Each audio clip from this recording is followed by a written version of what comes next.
Yo soy el doctor Eduardo Vázquez Saldía, soy neurólogo de adultos, especialista en medicina del sueño, y hoy día vamos a hablar, hacer una presentación que ojalá no sea muy extensa, sobre, o sea, intentar responder en cierta parte la pregunta ¿por qué dormimos? ¿Ya? Cuando uno enfrenta esta pregunta, es difícil ver quizás por dónde partir, ya que uno quisiera de repente partir por las causas casi desde dónde evoluciona nuestro sueño, si es que estamos hechos para estar despiertos o para estar dormidos. Hay teorías que hablan de que evolucionamos desde seres que estaban dormidos hacia la vigilia, ya que la vigilia es muy dañina para nuestro cuerpo y nuestro cerebro. Entonces hay varias cosas ahí que a uno le gustaría quizás ahondar, y lo mismo, cómo evoluciona el sueño en conjunto con la misma evolución, cómo pasamos del sueño desde los primates al sueño de los humanos, cosas que son muy interesantes, que yo creo que si intentamos abarcarlas todas, hoy tendríamos que estar muchas horas hablando sobre esto. Así que mi idea hoy día es intentar ir a lo concreto, a las cosas específicas que vemos en lo fenomenológico al ver a una persona al dormir, luego ver cuáles son las teorías que existen en relación con el sueño y cuáles son las modificaciones normales, fisiológicas que se producen al dormir. Como definición inicial, el sueño es un proceso fisiológico y conductual, ¿cierto? Es esencial, es algo necesario, asimismo como alimentarse o respirar, y un fenómeno que podemos observar, ¿cierto? Y tiene patrones de conducta bien claros. Ya siempre esta definición clásica es la disminución transitoria, ¿cierto? Porque no estamos durmiendo el día completo. Periódica, porque tiene periodos específicos de sueño, intercalados con periodos de vigilia, y reversible del nivel de conciencia. Cuando uno entra a un dormitorio y una persona está durmiendo, uno al moverlo, hacer suficiente ruido, vamos a poder revertir este estado. Así que por eso es bien importante que lo consideremos reversible. Ya asimismo en otros animales, incluso en insectos, igual podemos ver esto. Vemos que hay estados que son como de inactividad que son reversibles, ¿ya? Y se asimilan como periodos de sueño también en otros animales. ¿Ya? Entonces, con tres conceptos básicos existe una menor respuesta a estímulos externos, ya sea auditivos, táctiles. También hay un cambio postural. La gran mayoría de las personas duermen en decúbito, a diferencia, por ejemplo, de los murciélagos. Y también podemos observar que hay un cierre palpebral y en menor actividad motora. Quizás en sueño más superficial uno podría encontrar algunos movimientos, más presencia de tono muscular, pero ya a medida que el sueño se profundiza, normalmente esos movimientos suelen disminuir, inclusive desaparecer. En cuanto a generalidades de la arquitectura del sueño, el sueño se divide principalmente en dos tipos. Tenemos el sueño no REM, ya esto está definido por diferencias electrofisiológicas. Ya tenemos el sueño no REM y el sueño REM. El sueño no REM se subdivide en sueño N1, N2 y N3. Cada uno tiene sus propios elementos específicos de actividad eléctrica que nos hacen diferenciarlo en un electroencefalograma. Aquí hablo de esta relación tálamo y corteza cerebral porque el tálamo funciona en cierta forma como una estación de relevo entre el mundo externo y mi conciencia, y mi corteza cerebral. Entonces, a medida que el sueño se profundiza, normalmente este sensor del mundo externo en cierta forma se hace más insensible. ¿Ya?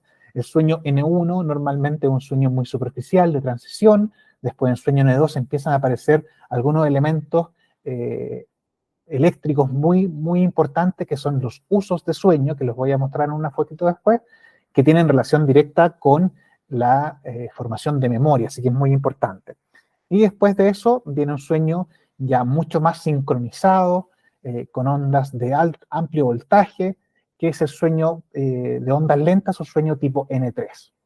¿Ya? Después de esto viene el sueño tipo REM, que también se describe como sueño paradójico. REM por la sigla en inglés de movimiento ocular rápido. ¿Ya?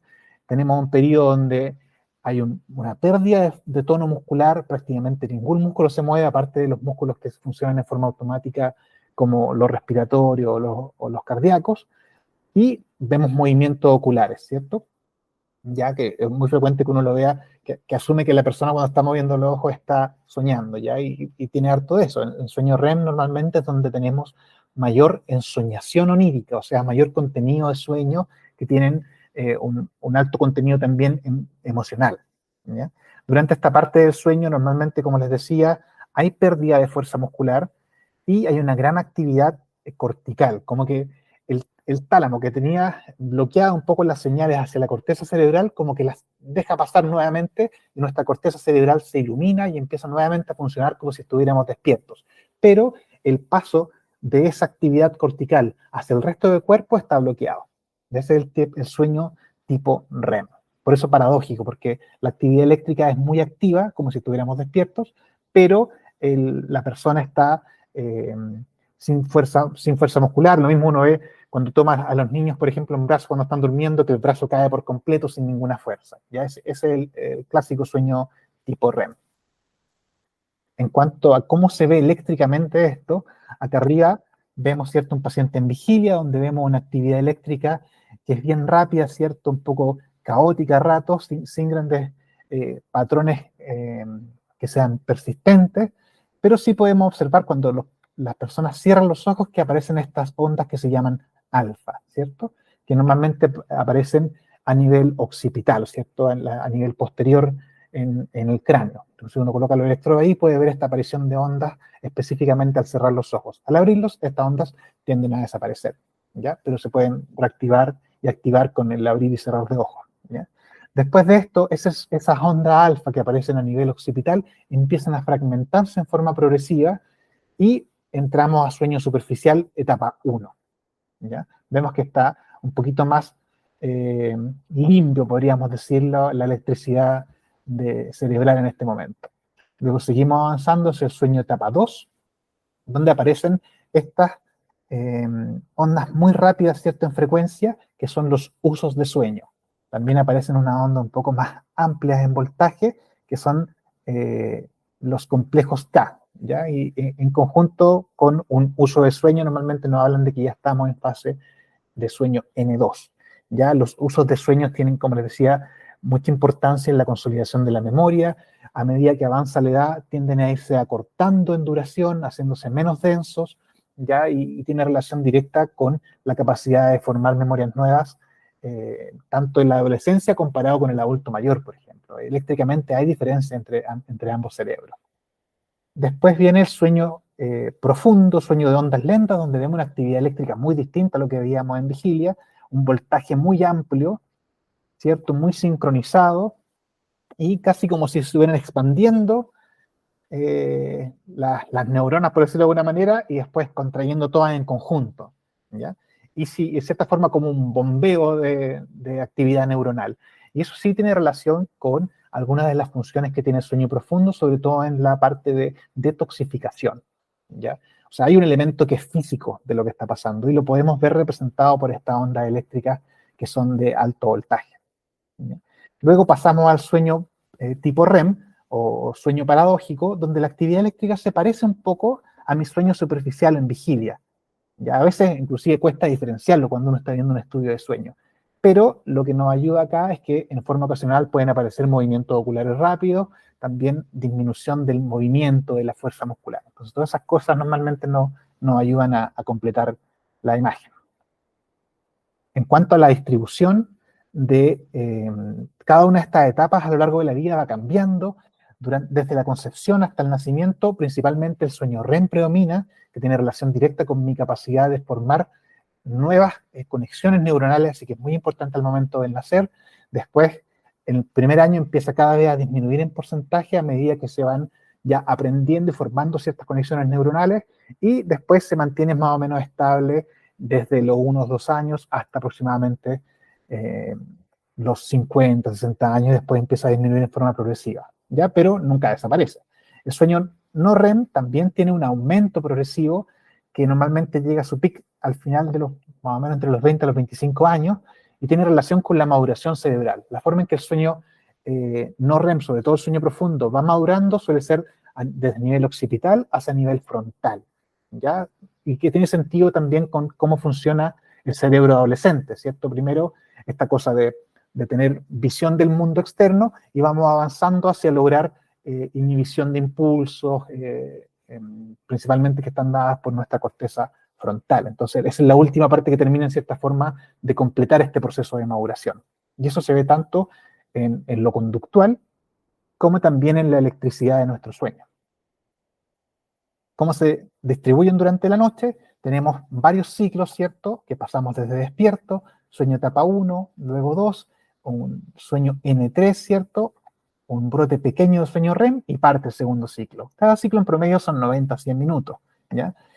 Y vemos también que el sueño tipo N3 cada vez va disminuyendo su presencia y va aumentando la aparición de sueño tipo REM. Entonces, la primera mitad de la noche predomina el sueño N3 y la segunda mitad predomina el sueño REM. Y esto igual tiene una explicación en cuanto a que normalmente el sueño N3 es el que más se asocia con el descanso. Entonces, normalmente uno en la primera mitad de la noche es donde logra recuperar energías por cierta forma, y la segunda mitad de la noche vamos ya un poco al trabajo fino de lo que es nuestro sueño.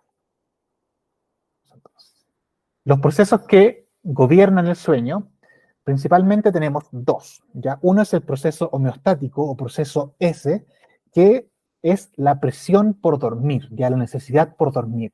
A medida que pasas más horas de vigilia, más horas despierto, tengo una mayor fuerza por quedarme dormido, o sea, estoy más propenso a quedarme dormido. Normalmente si yo me despierto a las 8 de la mañana, después de unas 16 horas o 15, 16 horas, ya en cierta forma ya empieza a acumularse suficiente carga de sueño para que pueda quedarme dormido, en general 17 hasta 18 horas en algunos casos. ¿Ya? Esta necesidad por dormir es proporcional al tiempo que yo llevo despierto. Y asimismo, cuando vemos un electroencefalograma de una persona que lleva muchas horas sin dormir, vemos un rebote grande de sueño, primero sueño N3. ¿Ya?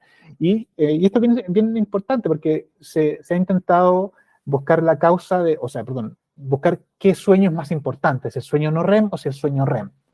Entonces, ¿qué es lo primero que reaparece si a una persona le quitamos 24 horas de sueño, 36 horas de sueño?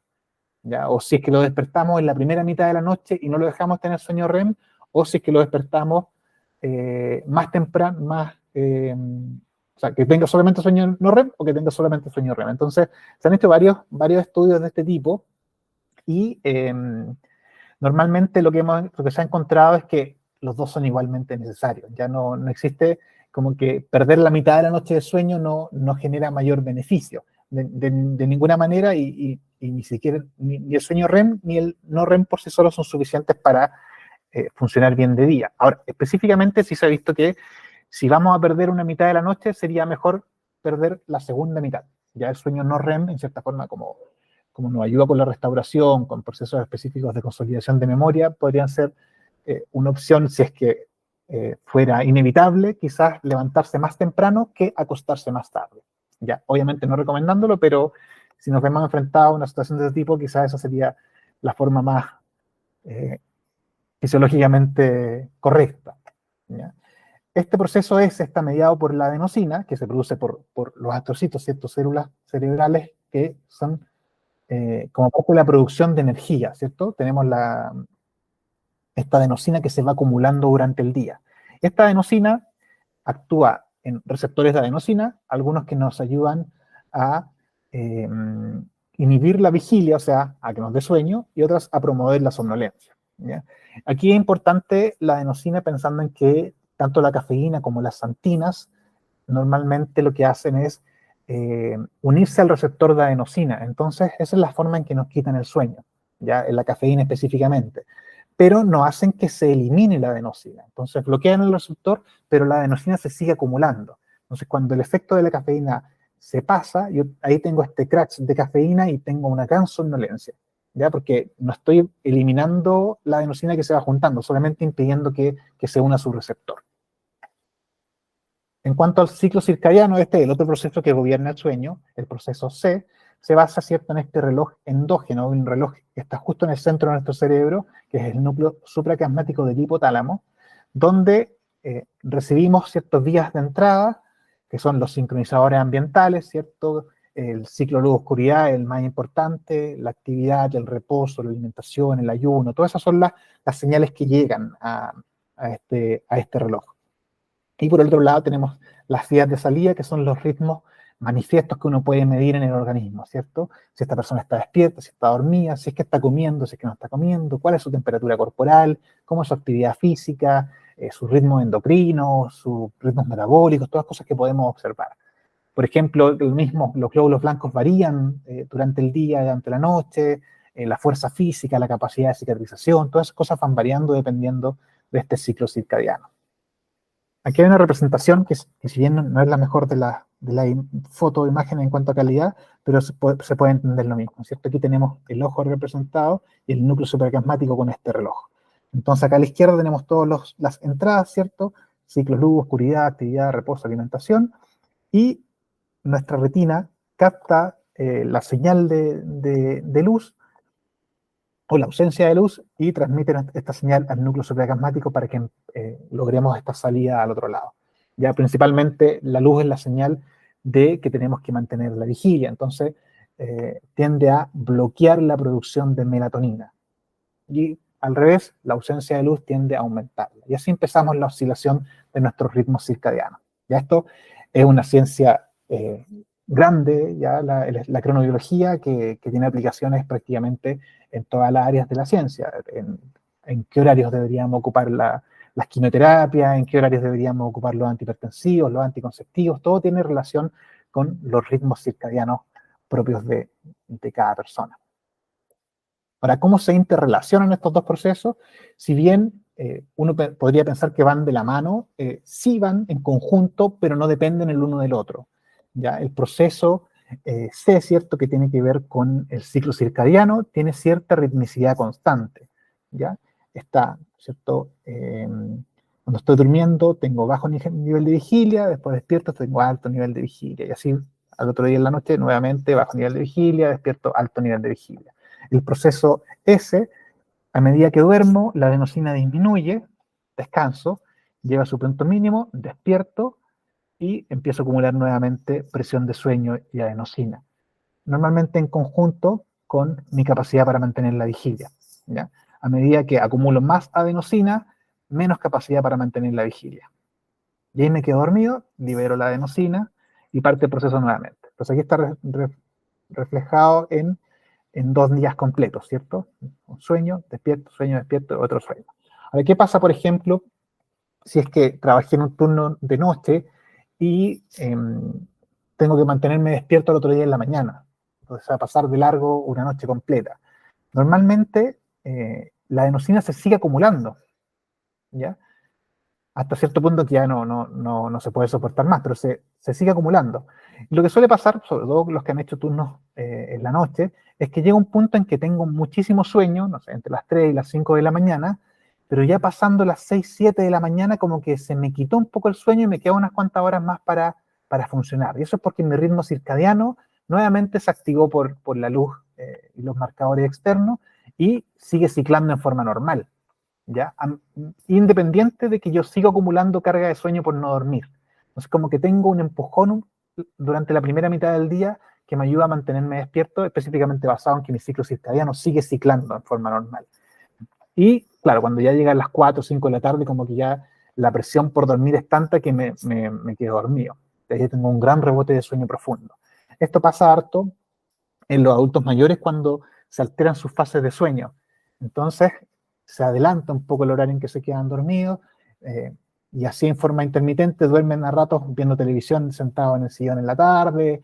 Después, cuando llega la hora de acostarse, a la hora que quieren dormir, no tienen suficiente sueño, así que les cuesta iniciar el sueño y logran dormir un poco más tarde, pero logran dormir y su ciclo está partiendo más temprano, parte a las 5 de la mañana. Independiente que duerman un poco, porque durmieron siestas cortitas durante el día, entonces no tienen tanta presión de sueño, independiente que duerman poco en la noche, se siguen despertando a las 5 de la mañana.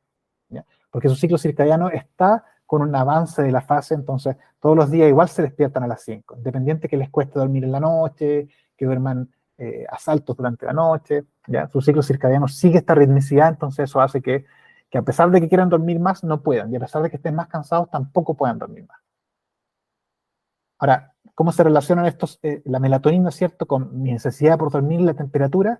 Esto es bien importante también. La temperatura central tiende a aumentar, ¿cierto?, en forma progresiva durante el día y a disminuir durante la noche, llegando a su punto más bajo en la mitad de la noche, ¿ya? La mitad de la noche actual, porque si lo vemos hace 500 años atrás, 1000 años atrás, medianoche tenía sentido porque era la mitad de la noche. Actualmente nuestra mitad de la noche son las 3, 4 de la mañana, ¿ya? Esto es pensado en ritmos circadianos y patrones de sueño que son pre-revolución industrial. Y ahí uno pensaría que la medianoche de verdad era la medianoche. Entonces, la temperatura baja un par de grados durante la noche, eso permite que nuestro sueño se estabilice. Por eso siempre se recomienda en las medidas de higiene de sueño que nuestra habitación sea un poco más fría, ¿ya? Normalmente se habla de 16 a 20 grados, sabiendo que sobre 20 grados la posibilidad de despertar es mucha y bajo 16 también. Y ahora eso es bien difícil lograr en el mundo no desarrollado, pero es la recomendación habitual. Al día siguiente, ¿cierto? Mi temperatura empieza a aumentar junto con algunos perfiles hormonales, mi melatonina empieza a disminuir y mi capacidad de vigilia empieza a mejorar, ¿cierto? Entonces ahí despierto la mañana.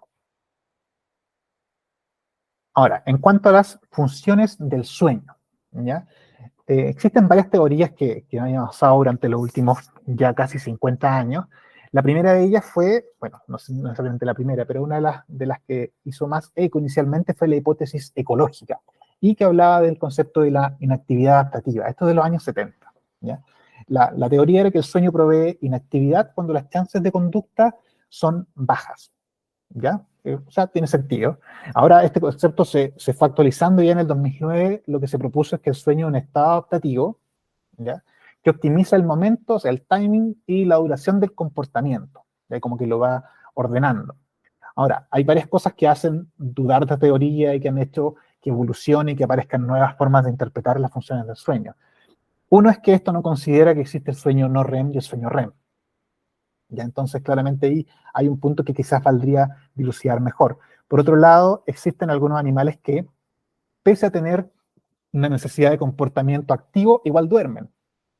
Ya los ejemplos clásicos son las aves que pueden volar durante el vuelo, con un hemisferio durmiendo y el otro hemisferio despierto. Los delfines son un ejemplo clásico de esto también, donde tenemos una mitad del cerebro que está en sueño profundo, de ondas lentas, tipo no REM, y la otra mitad del cerebro que está despierto. Ya que no, obviamente si se duerme el cerebro por completo, el animal muere.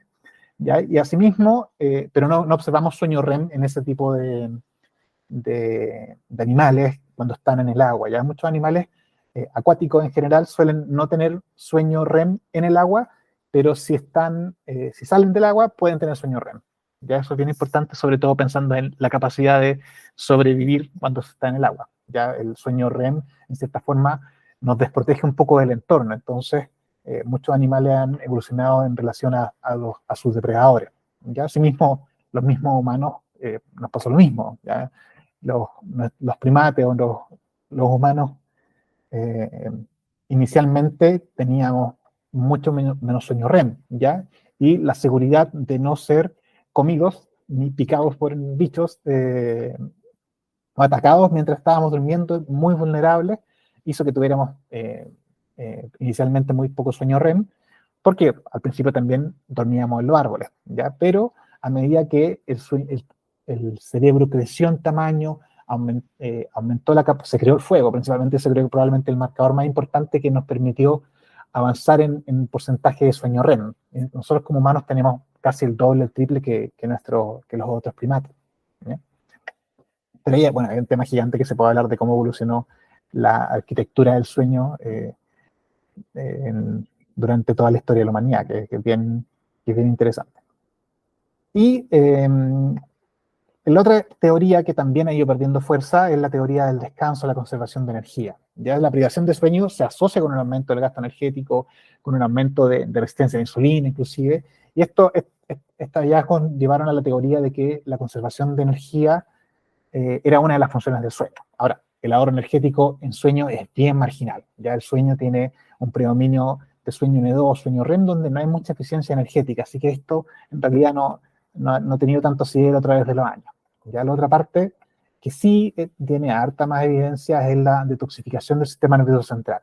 ¿Ya? El sueño sí sabemos que remueve toxinas y desechos metabólicos durante el sueño profundo principalmente, y lo que ha hecho que haya mucho interés en la investigación del sueño y el deterioro cognitivo, ya, y el riesgo de demencia. Así que ahí hay un área grande que es de investigación, por esta misma función de detoxificación de toxinas en el sueño.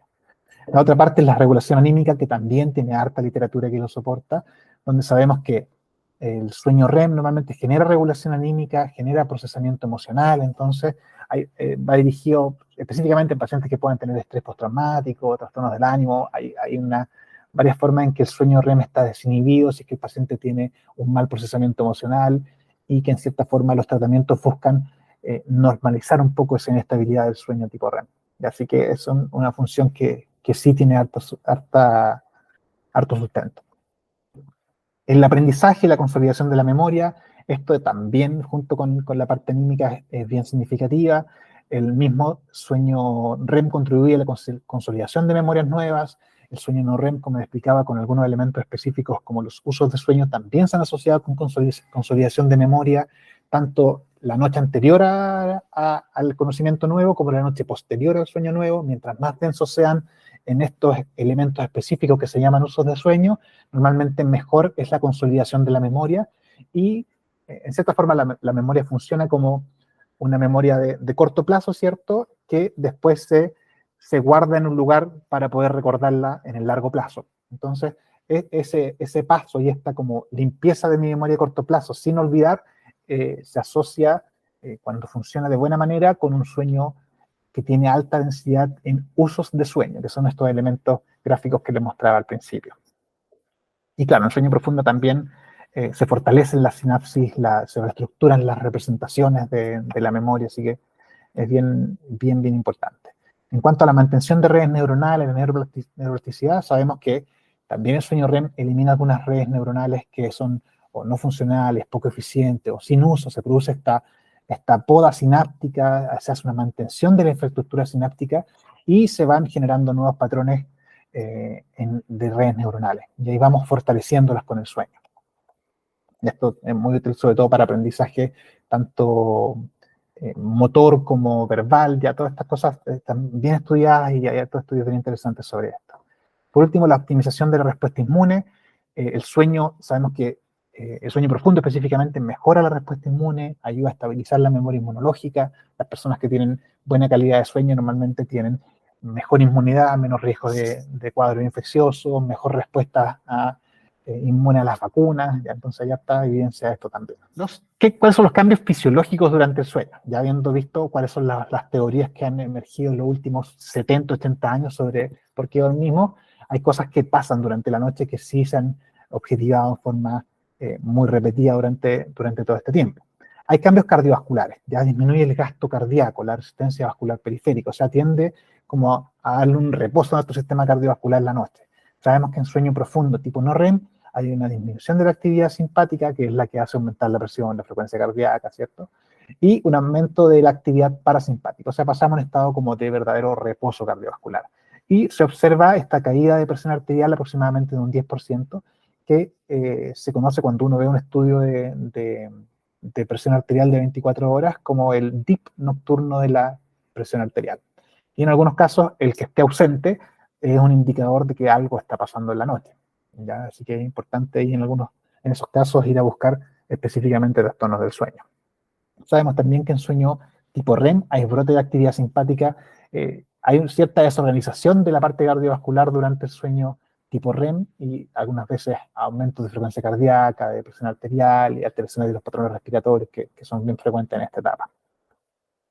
A nivel gastrointestinal hay disminución de la digestión, claro, disminución de la producción de saliva y disminución de la motilidad del esófago, del tono muscular del esófago. En sueño profundo, el esfínter del esófago, ¿cierto?, que mantiene el ácido a raya, disminuye su presión. Entonces, esto hace que haya mucho más riesgo de tener reflujo durante la noche.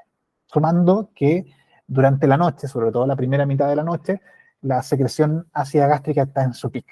¿Ya? Así que sumamos eso, más que el esfínter esofágico no trabaja tan bien, el reflujo es muy probable. Y puede ser una causa de bruxismo, así que siempre preguntarlo. O preguntarse a uno mismo.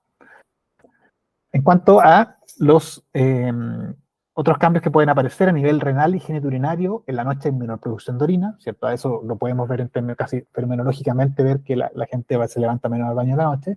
Hay un aumento de la absorción de agua, liberación de renina, que determina una disminución en la velocidad con que mi riñón filtra el líquido, ¿ya? Entonces hay menos una disminución de la velocidad de filtración glomerular. ¿Ya? También se observan erecciones nocturnas, tumescencia de clítoris, congestión vaginal, todo esto pensando en que tenemos un sistema parasimpático como de reposo funcionando activamente durante la noche. En cuanto a la termorregulación, la temperatura disminuye al inicio del sueño, que fue lo que les explicaba al principio, ¿cierto? En esta como interrelación entre la melatonina, mi necesidad por quedarme dormido y la temperatura corporal, llegando a su menor nivel en el tercer ciclo de sueño, ¿cierto? Pensando en ciclos de hora y media aproximadamente, sería como en la hora 4 del sueño, estamos más o menos en la mitad de la noche.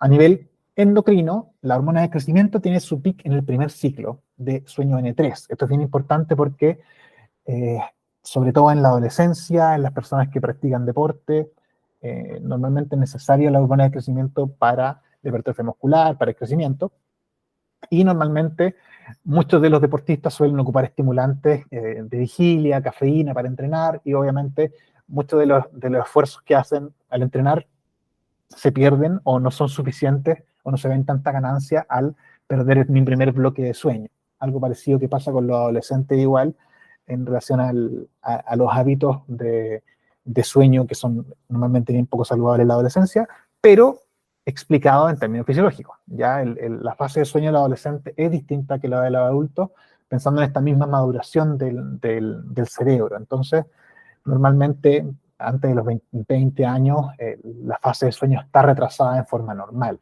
¿Ya? O sea, un adolescente, y esto tiene relación, tiene una explicación casi que sociofisiológica, ¿ya? En términos de que los papás, ¿cierto?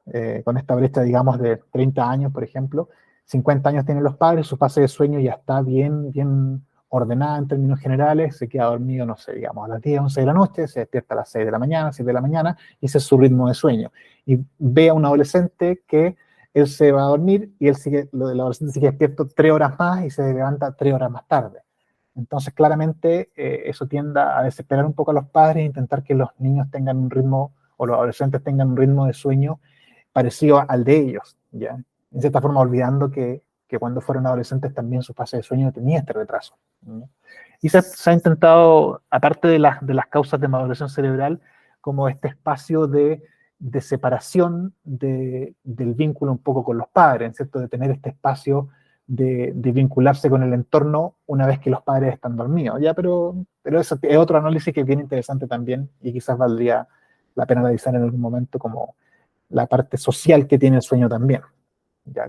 Tanto con sus beneficios en cuanto a maduración cerebral, como a los daños que puede asociar, por ejemplo, el jet lag social, lo que hacemos habitualmente de quedar con deuda de sueño durante el fin de semana y sufrirlo durante la semana.